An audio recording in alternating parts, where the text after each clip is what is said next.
Hello there, my name is Ryan Stewart, and I'm here today to explain to you mass media and how it has changed over the past 50 years, from present day 2010, 2011 to around 1960.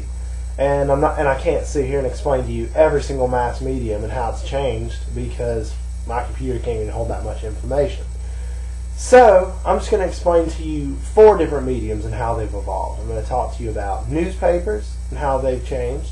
I'm going to talk to you about television, advertising, and the internet. And you might not believe that the internet has been around since the 60s, but believe me, it has. Now, as you can see here, I've got this amazing graph, and look at this.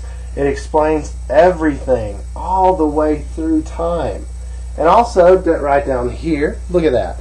60, 70, 80, 90, 2000, and 2010.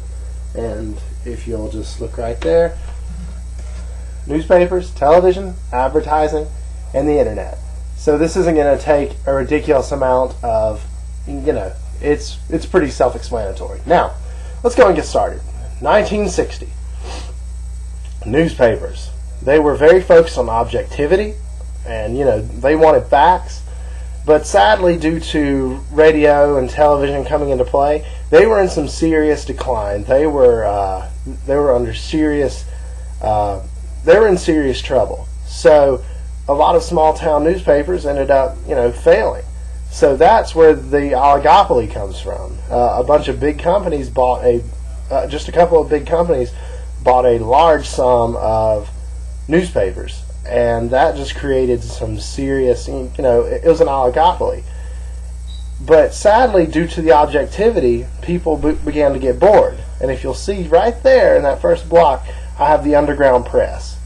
Now, the underground press was just made up of a bunch of younger, radical journalists. And they said, okay, these objective newspapers are very afraid to step on some toes. They don't want to reveal anything bad about Uncle Sam. So the underground press was formed, and it was just a bunch of basically rogue newspapers that were run by rogue journalists who were out there to reveal scandals. They were out there to reveal what regular newspapers were kind of afraid of. And this was very popular to the everyday man. So the underground press actually grew in popularity during the 60s despite the slump in newspapers. Now, on to television. Walter Cronkite. Oh yeah, the man, the myth, the legend. Walter Cronkite was and still is, in my opinion, the best news anchor there ever was. He told people the way it was, even if he had to go do it himself. And he did. Twice he went to Vietnam, which was a huge area of conflict among Americans. So he went there to find out the truth. And because of this, the television became a very common news outlet. People saw it as something other than entertainment. They saw it as something they could learn from. And this was a very big jump in the 1960s that Walter Cronkite helped us out with. Advertising in the 60s dominated by cigarette ads. And also, if you'll look, television was dominating the dollars that were being spent on advertising. Double that of radio, in fact, in the 1960s. And these cigarette ads made up about 25% of this. Now, a big part of advertising that got formed during the 60s was that cigarette ads, especially, made their product look like it would make your life so much better. And that is a stereotype that we have all seen in today's time. Now, the internet, back in the 60s, really interesting stuff. As it turns out, it has its roots in our military. The Department of Defense hired IPTO to network the computers located at the Department of Defense to the computers all the way over to Pentagon. And this might sound pretty simple to us, but back then it was totally groundbreaking stuff. No one had ever even tried to do anything like that before. So this was very groundbreaking for the internet. Now, right up here, the 1970s, a time of scandals, and it was just very volatile times. I have 2 listed here, the Pentagon Papers and Watergate. These were 2 very, very big very big things that occurred during this time. Excuse me, let me go ahead and touch my computer real quick. Sorry about that. So these Pentagon Papers were, and Watergate. The reason that these were found is because of the objectivity combined with the underground press. The objectivity of papers plus the underground press really brought these things into light. And because of these newspapers covering these things, it changed how the government hid its information. It changed how everything, it totally changed how the government operated and really changed what people thought about the government. This was very huge. This is a very big step for newspapers back in the 1970s. And still, during this time, really big oligopoly owned by just a few people. Now, 1970s, all right. A big step was children's programming. Sesame Street, owned by PBS.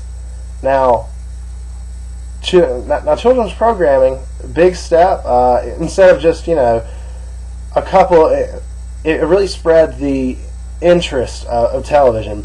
More and more people were tuning in, especially on Saturday afternoons, to watch these cartoons.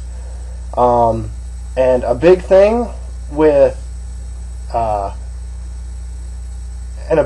news right now, in television at least, were these live on-site broadcasts made popular, as you can see by my arrow, by Walter Cronkite. Now, these broadcasts became very popular, and it therefore furthered the interest of the public in television as a news medium, but did not.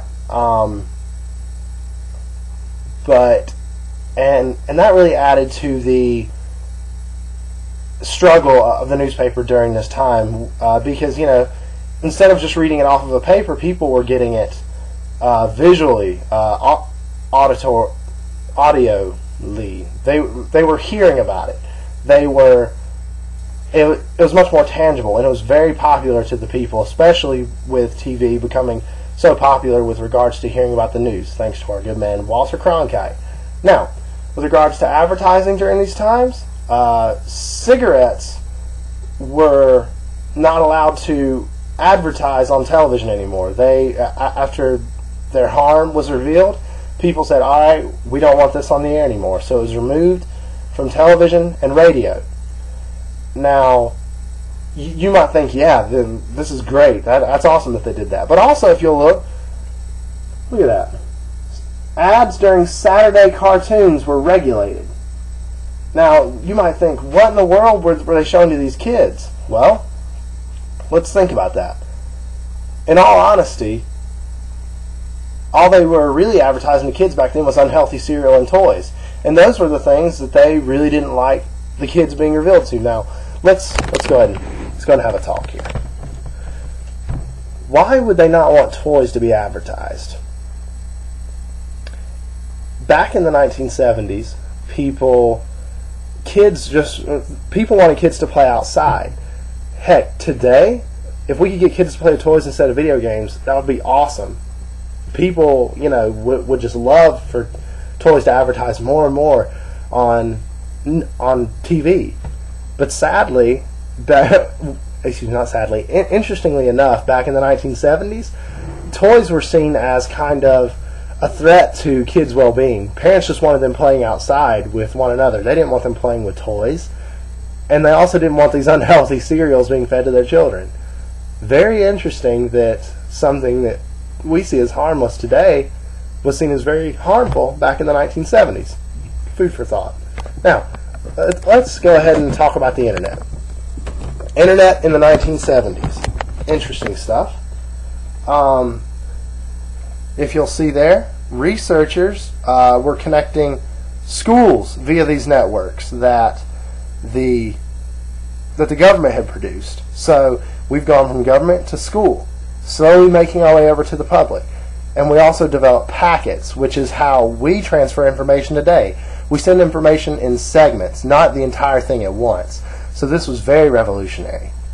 Now, I'm going to go ahead and sign off for this video, and I'll have a part 2 put up for the 1980s, 90s, 2000s, and 2010s. So, yeah, see you in a bit.